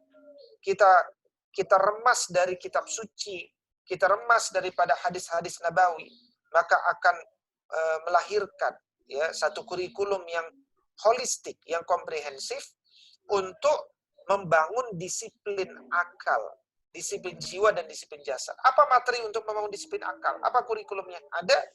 Apa kurikulum untuk membangun disiplin jiwa? Ada. Bagaimana kurikulum membangun disiplin jasad? Juga ada. Ya. Jadi masing-masing kemudian memiliki, ya, kedisiplinannya sendiri. Gitu. Masing-masing memiliki kedisiplinannya sendiri. Gitu. Ya. Kenapa akal didahulukan dari jiwa dan kemudian dari jasad? Ya. Karena berawal dari akal, manusia itu mampu untuk punya kemampuan memilah dan memilih untuk kemudian menyerahkan kepada kolbu, ya, menyerahkan kepada kolbu. Jadi ini tugas paling dasar akal itu adalah memilah, kemudian memilih, ya, sehingga mampu menyerahkan khobar sodik, informasi benar kepada jiwa. Itu namanya disiplin akal. Ciri mahasiswa yang akalnya tidak disiplin adalah ketika kecepatan akal dikalahkan dengan kecepatan jempol. Jadi banyak manusia, apalagi bergelar mahasiswa, ya itu tentu tantangan lebih berat ya. Ketika jempolnya lebih cepat daripada akalnya, berarti dia tidak terbiah. Berarti dia belum terbangun disiplin akalnya. Kalaupun dia terbiah, dia belum terbangun disiplin akalnya. Nah, ini adalah peran kita untuk mengembalikan disiplin akal itu. Ya. Berikutnya yang kedua, disiplin jiwa. Banyak manusia, mahasiswa cerdas, tetapi jiwanya sakit. Ya. Dia pendendam, dia iri hati, ya, dia mudah baper, ya, dia mudah untuk tidak taat, dia mudah untuk membuat tandingan, dia mudah untuk membuat keburukan pada gurunya, ya, dan seterusnya. Itu disebut sebagai disiplin jiwa. Makanya dengan tarbiyah, jiwa manusia didorong, yang tadinya didorong berubah dari yang tadinya katakan nafsun ammaratun bisu, ya, nafsunya selalu membawanya kepada keburukan, maka kemudian jiwanya pelan-pelan bergerak menjadi apa? Nafsul lawamah. Ya, ya sudah ada perubahan sedikit gitu ya, tetapi masih ada persoalan. Terus kemudian jiwanya diubah menjadi nafsul mutmainnah, jiwa yang tenang. Ya. Jadi kenapa kemudian jiwanya itu dulu amaratun bisu? Karena kolbunya itu sakit. Fi qulubihim maradun. Fazadahumullahu marada. Maka Allah tambah penyakit. Ya. Dengan tarbiyah, dengan ta'dib, maka berubahlah dari yang tadinya kalbunnya marid menjadi kalbun salim, gitu kan. Ingat bahwa Allah Subhanahu wa taala hanya menerima orang-orang yang kalbun salim. Yauma la yanfa'u malun wala banun illa man atallaha biqalbin salim. Maka membersihkan, mensucikan jiwa, ini adalah target kita. Ya, target kita membersihkan jiwa. Ya, kalau kita sudah meraih ketenangan jiwa, nafsul mutmainnah tadi, ya maka rawatlah. Ya, pembinaan itu merawat manusia agar tetap bertahan pada ketenangan jiwanya. Jiwa yang tenang bukan jiwa yang pasif. Justru jiwa yang tenang adalah jiwa yang bergerak aktif, ya, dan dia tenang dalam melakukan aktivitasnya itu tanpa takut pada apapun, karena dia sudah sadar bahwa kebenaran itu hanya ada pada sisi Allah Subhanahu wa taala. Nah, orang-orang seperti ini nanti ketika diwafatkan Allah, insya Allah, misalnya dalam Quran surat Al-Fajr ayat ke-26 hingga 27, Allah katakan, ya, bagaimana orang itu ketika diwafatkan Allah, Allah turunkan malaikat yang kemudian menyapanya dengan panggilan yang mulia. Ya ayyatuhan nafsul mutmainnah. Wahai jiwa-jiwa yang tenang. Irji'i ila rabbiki radiyatan mardiyah. Kembalilah engkau dalam kondisi ridho dan diridhai oleh Allah Subhanahu wa taala, gitu ya. Nah, termasuk kemudian disiplin jasad. Ini juga membutuhkan kurikulum. Jadi murabbi dia fokus pada masing-masing perubahan yang terjadi pada jiwa manusia, mulai dari perubahan akalnya, jiwanya, dan jasad. Nah, kenapa disebutkan persoalan umat ini berawal pada pemikiran? Karena pemikiran manusia itulah yang kemudian mendorong, ya, mendorong pilihan dan perbuatan. Ya. Pemikiran manusia itulah yang mendorong manusia, ya, untuk membuat pilihan, memutuskan dalam kehidupan dan bergerak. Ya. Dia memilih dan berbuat itu tergantung pemikirannya. Karena itu tidak ada yang bebas nilai. Semua tidak ada yang value free. Tidak ada netral juga dalam dunia ini. Semuanya value laden. Semua terikat dengan nilai. Kalau kita tidak ikuti nilai-nilai Qur'ani, maka tentu kita akan ikuti nilai-nilai selain Qur'ani. Ya. Nah, kita sebagai atau antum ya, misalkan selaku kader-kader Kesatuan Aksi Mahasiswa Muslim Indonesia, maka disebut mahasiswa Muslim Ya, disebut mahasiswa muslim karena punya cara pandang yang berbeda dengan mahasiswa selain muslim. Maka mahasiswa muslim di sana tidak boleh jadi label. Dia harus jadi substansi. Jadi bagaimana muslim itu betul-betul pemikirannya adalah pemikiran yang islami. Nah, dari mana dia mendapatkan pemikiran yang islami itu? Apa islami dan tidak islami? Nah, itu semualah menjadi tantangan bagi para pembina dalam proses pembinaan. Gitu ya. Karena itu pembinaan mendorong manusia berorientasi benar. Ya. Ini tantangan pertama. Bagaimana melahirkan manusia dengan orientasi hidup benar, sehingga dia sehingga dia tahu bagaimana berpikir dengan benar dan tahu bagaimana memutuskan dengan benar dan siap untuk bertanggung jawab secara ilmiah dengan keputusan benar yang telah dia lakukan, yang telah dia kerjakan, gitu ya. Baik, membina adalah pekerjaan dasar manusia. Ya, membina merupakan solusi bagi tegaknya peradaban berbasis pembiasaan pada adab-adab kecil. Ya, bagi pembiasaan pada adab-adab kecil. Jadi jangan tinggi-tinggi kita bicara ingin menegakkan peradaban, kata ulama, sebelum kita terbiasa untuk menegakkan setiap huruf dalam Al-Quran. Nah, itu menarik sekali kalimat itu. Ya. Kenapa? Karena ia bicara peradaban, bicara Quran.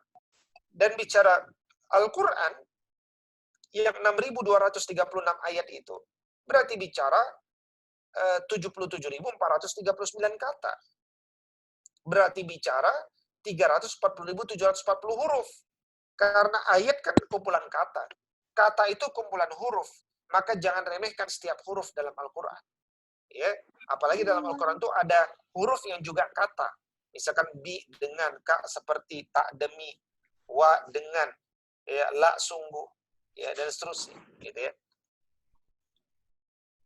Karena itu bagi seorang murabbi sebenarnya persoalannya adalah apakah dia mau gitu menjadi murabbi. Itu dulu. Ya. Oh, saya mau. Baik, kalau engkau mau, apakah engkau mampu gitu. Nah, mampu tidak mampu ini bisa dibentuk. Tapi mau tidak mau, nah itu yang agak sulit untuk dibentuk. Karena dia terkait dengan faham. Orang yang punya al-fahmu, dia jadi tahu kenapa akhirnya saya harus membina. Nah, itu ada dorongan-dorongan spiritual yang mendorong orang itu akhirnya mau bergerak menjadi pembina. Sebagaimana slide sebelumnya yang saya sampaikan tentang kenapa kita harus membina. Nah, mudah-mudahan itu menjadi satu alternatif alasan kenapa kita terlibat dalam dunia pembinaan. Sehingga kita mau. Nah, setelah kita mau, persoalan berikutnya apakah kita mampu? Nah, insya Allah kalau masalah mampu ini mudah. Ya, ini bisa dipelajari, ini bisa dikembangkan, makanya ada trainer, ada training-training, ada daurah-daurah. Itu sebenarnya untuk membuat manusia itu jadi mampu. Nah, tapi persoalan berikutnya adalah setelah dia mampu, apakah sempat? Gitu ya. Maka saya katakan, antum tidak akan pernah sempat membina kalau antum tidak berorientasi pada pembinaan. Ya, jadi kenapa antum tidak akan sempat membina? Itu nggak akan sempat. Karena pekerjaan di dunia ini banyak. Belum lagi kalau antum nanti sudah bekerja di perusahaan, makin nggak sempat. Makanya banyak yang dulunya aktif dalam dakwah ketika di kampus, ketika menjadi karyawan, tidak kelihatan sama sekali. Kenapa? Karena memang orientasinya bukan pembinaan. Ya, dia tidak mencintai pembinaan. Dia tidak mengharapkan, dia tidak paham kenapa dia harus mencintai pembinaan. Ya. Sehingga kemudian dia tidak tahu kenapa dia harus bertahan dalam proses pembinaan. Ya. Nah, tetapi ketika antum faham, sadar, maka yakinlah, ya, antum yang akan bisa meng-create waktu-waktu yang diberikan oleh Allah kepada antum. Bukan antum yang kemudian dilindas dengan waktu, tapi kita yang bisa menyusun waktu-waktu kita. Ya. Tapi di antara tiga hal ini semua, mau itu nomor satu. Ya, menjadi mahasiswa yang mau untuk membina. Ya. Mampu insya Allah mudah. Bersama kita saling menguatkan. Sempat itu terkait tentang komitmen, terkait tentang kefahaman. Gitu ya.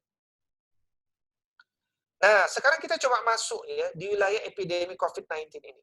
Kita harus pahami, ya, setelah kita paham konsepsi dasar kenapa kita harus membina, dan kita sudah punya alasan kenapa kita harus membina, Maka ketika kita masuk ke dunia COVID-19 ini, kan persoalannya begini.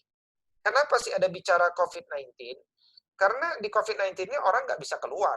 Dan orang dilarang untuk mengaji dalam jumlah lebih dari 5 bahkan, atau lebih dari 10 gitu. Orang dilarang. Masyarakat pun menolak secara umum khususnya. Kecuali masyarakat-masyarakat yang tidak disiplin, atau masyarakat-masyarakat yang menganggap itu bukan persoalan. Ya. Nah, karena itu kemudian umumnya manusia itu akhirnya memanfaatkan dunia teknologi, kan begitu sebenarnya. Ya. Nah, di antara dunia teknologi yang bisa dikembangkan adalah sosial media. Ya, sosial media. Nah, ketika kita bicara sosial media, slide ini saya tujukan kepada para pegiat sosial media, ya, para aktivis sosial media, para mahasiswa yang punya sosial media. Saya ingin katakan kepada para mahasiswa yang punya sosial media, ya, jangan sibuk dengan membaca konten orang lain, tapi buatlah orang lain sibuk dengan konten yang engkau buat. Ya. Karena ketika kita sibuk dengan konten orang lain, kita akan jatuh miskin. Kenapa? Kuota kita habis, orang lain tambah kaya. Ya, karena kita menjadi viewer mereka. Tapi jadikanlah diri antum kaya dengan followingnya mereka yang sibuk dengan konten yang engkau buat. Ya. Jadi kalau mahasiswa itu punya akun sosial media, katakanlah dia punya akun sosial media ya di Instagram misalkan. Ya. Dia sudah menjadi pegiat sosial media udah berapa tahun? Sudah 5 tahun. Gitu. Followernya ada berapa? Followernya ada 20 orang. Nah, itu berarti pasti ya dia nge-follow lebih banyak daripada follower. Nah, kalau udah 5 tahun followernya cuma 20 orang, ya mendingan ditutup aja. Nggak usah bersosial media. Ya. Ya, begitu kita punya sosial media, itulah saatnya antum menokohkan diri antum masing-masing, sehingga menjadi magnet bagi calon-calon yang dibina, untuk kemudian mereka tertarik untuk mengikuti narasi-narasi antum.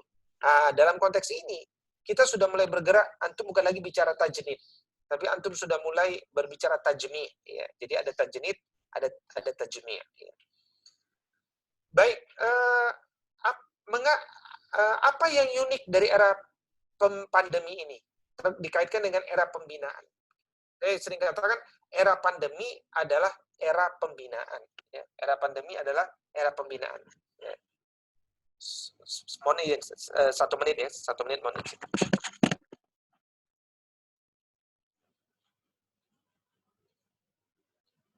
Kemudian ingin mempersiapkan kehidupan lebih baik setelah kematian. Karena bicara COVID, bicara kematian. Orang akhirnya melihat bahwa mobil-mobil dia ya banyak yang nggak kepake. Ya, justru orang sekarang pada beli sepeda, mencoba aktivitas baru.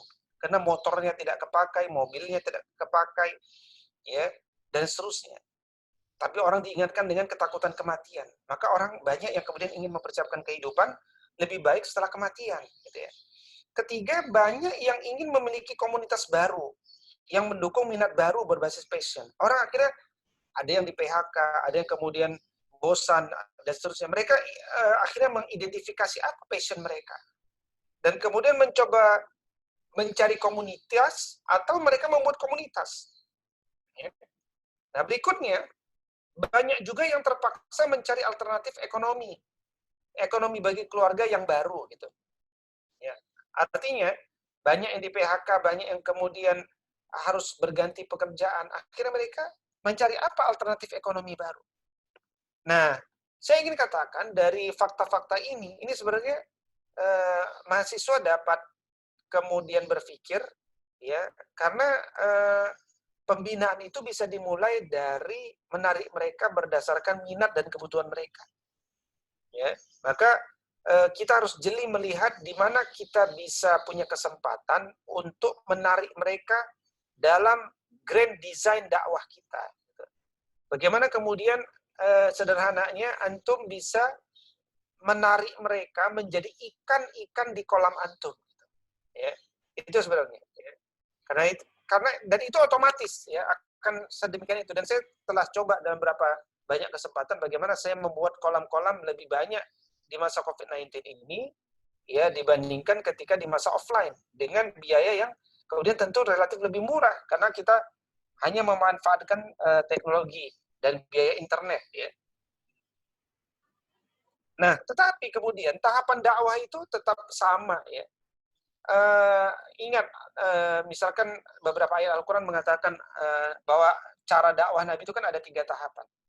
Yatlu alaihim ayatihi wa yuzakkihim wa yu'allimuhumul kitaba wal hikmah. Di langkah pertama yatlu alaihim ayatihi. Itu sebenarnya maknanya adalah membuat mahasiswa tertarik ya, dengan ide-ide antum, gagasan antum, narasi antum. Apalagi kalau antum merupakan sosial influencer gitu ya. Tentu itu akan membuat dia lebih tertarik lagi. Ya. Tetapi orang kadang juga tertarik dengan ide narasi gitu ya. Jadi buatlah mahasiswa itu tertarik dulu. Setelah dia tertarik, kuatkan motivasinya. Ini terjemahan bebas daripada wa yuzakkihim, mensucikan jiwa mereka, menyiapkan jiwa mereka. Gitu ya. Baru kemudian wa yu'allimuhumul kitaba wal hikmah, menanamkan narasi yang terstruktur, ada programnya, ada tahapannya, ada jangka waktunya. Itu kan tahapan dakwah itu ya. Nah berikutnya ketika kita membangun kolam bagi mahasiswa, maka hasil penelitian menjelaskan mahasiswa itu nggak suka yang berat-berat. Mahasiswa itu apalagi mahasiswa milenial ya, beda kalau mahasiswa di zaman dulu, apalagi usia-usia di masa Nabi Shallallahu Alaihi Wasallam, orang-orang dulu senang berpikir yang berat-berat. Gitu ya. Tapi masa milenial, ya mereka kalau suka join nggak suka left. Ya. Mereka senang dengan konten-konten yang ringan. Dan karena kuota mereka terbatas, mereka senang yang kontennya singkat-singkat, nggak panjang-panjang. Gitu ya. Makanya Twitter itu 3 menit, Instagram cuma 1 menit, gitu ya. Kemudian gunakan bahasa yang menjiwai, ya. Misalkan kalau Dylan bilang cinta itu berat, cukup aku saja misalkan. Kita buat ya kalimat yang mirip, misalkan ngaji itu berat, kamu pasti bisa, gitu ya. Itu kan namanya membangun konten-konten yang menjiwai bahasa mereka. Kemudian yang keempat, gunakan konten yang indah menawan, ya.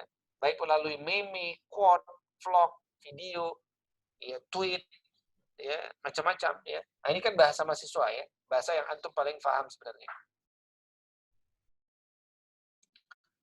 Karena itu COVID-19 ini sebenarnya masanya tajmi, masanya membuat kolam, ya. Kita harus mampu membaca kebutuhan para mahasiswa yang kering oase, ya. Dan kemudian kita manfaatkan untuk mendorong terbentuknya komunitas melalui inisiasi program-program awal. Ketiga, merawat dengan inisiasi proyek bersama dan distribusi peran. Jadi orang tuh kalau dibagi peran, dia akan bertahan dan bergerak. Tapi kalau hanya sekedar menjadi pendengar, maka tentu lama-kelamaan dia pasif. Ya. Berikutnya, ajak mereka untuk mampu menjawab tantangan pemikiran terbaru dengan cerdas dan elegan. Gitu. Jadi mahasiswa itu kan disebut mahasiswa karena dia menggunakan akal. Saya sering katakan kalau mahasiswa menggunakan ototnya untuk merusak pagar dan seterusnya, maka itu nggak perlu jadi mahasiswa. Ya, mahasiswa itu adalah mampu melakukan sesuatu yang nggak bisa dilakukan oleh banyak orang. Itu mahasiswa itu. Ya. Nah, bagaimana tantangan dakwah di dunia digital? Yang pertama hoax, kedua radikalisme, 3 toleransi beragama. Ya. Jadi kalau kita lihat tantangan dakwah digital itu yang pertama hoax, ya. Yaitu tadi bagaimana kita menghadapi satu big data informasi yang besar, aliran informasi yang banyak sekali, yang kemudian kita perlu punya framework bagaimana membacanya. Kita harus kenal otoritas ilmu.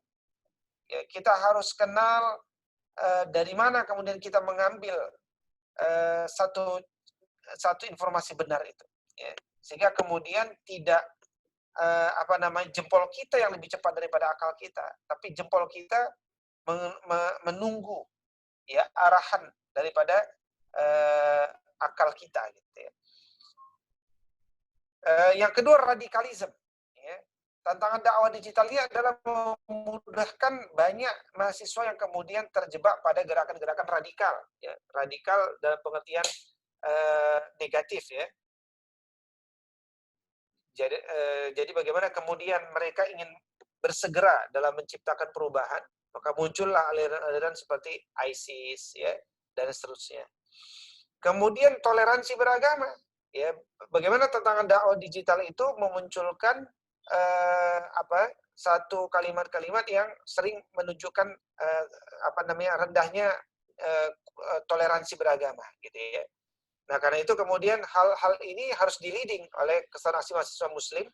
Bagaimana ciri khas keunikan kami itu adalah pada kecepatannya dalam merespon isu-isu keumatan dengan tanpa hoax, ya, merespon dengan elegan sehingga tidak disebut sebagai bagian daripada radikalisme, dan juga menguatkan narasi-narasi toleransi agar kemudian segera bersambung dengan gelombang besar, ya, yang sekarang sering berbicara dalam masalah toleransi. Baik, sahabat semuanya, saya kira itu dulu sebagai tantangan bagi antum semuanya, ya.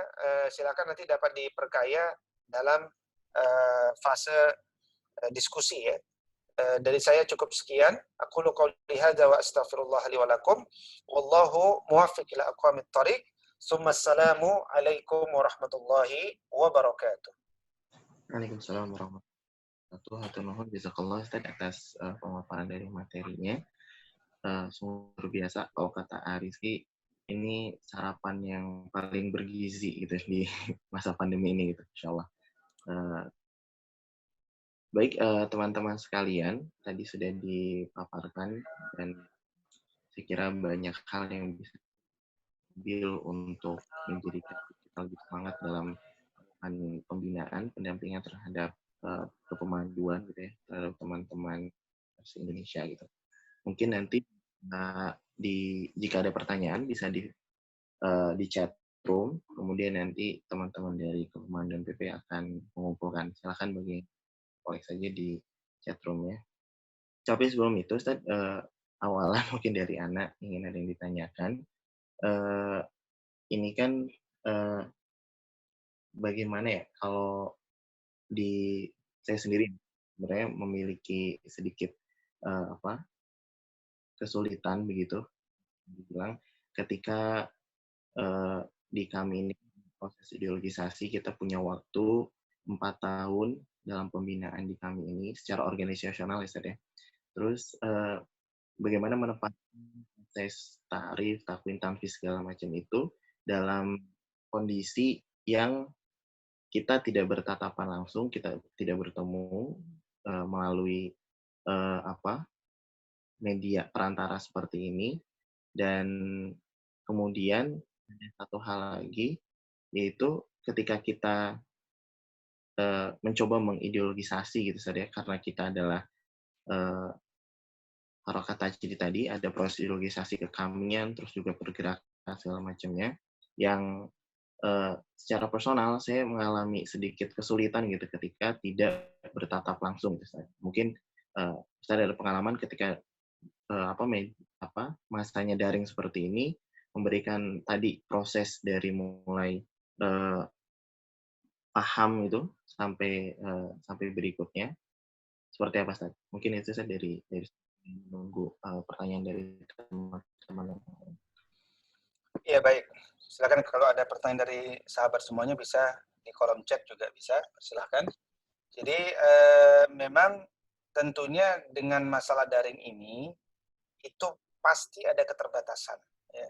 Kita tidak bisa berharap yang ideal, ya, tidak bisa berharap yang ideal, tidak bisa berharap maksimal juga, ya, karena memang ada hal-hal yang tidak bisa dilakukan secara daring. Jadi yang namanya offline itu tetap lebih berkah. Makanya kuliah itu nggak bisa full diganti dengan daring, itu nggak bisa. Kecuali perkuliahan yang memang sekedar terkait tentang terkait tentang hal-hal yang sifatnya keterampilan semata, itu bisa ya. Tapi kalau sudah sifatnya pemikiran, ideologi dan seterusnya, itu sangat tergantung dengan kualitas sinyal, ya, sangat tergantung dengan kualitas fokus, konsentrasi dan seterusnya. Jadi memang tidak akan maksimal. Tetapi yang bisa kita lakukan kan sebenarnya adalah bagaimana di waktu yang epidemi ini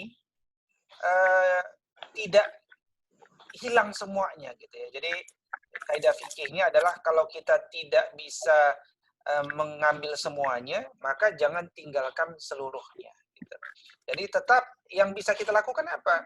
Membuat kolam tuh paling mungkin kita lakukan dulu. Jadi proses tajmi, makanya dalam korelasi COVID-19 saya tidak fokus pada tajnid, tapi fokuslah pada tajmi dulu.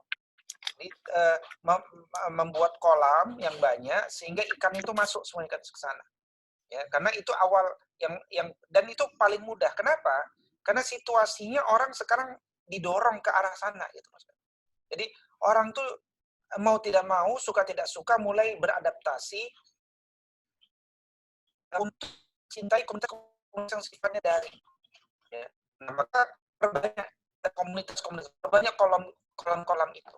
Nah, di level mahasiswa, tentu perlu pikirkan apa kolam yang paling tepat bagi mahasiswa. Ya. Nah, sehingga kemudian dia mau dan rela berkumpul di kolam antum. Nah, memperbanyak kolam itu.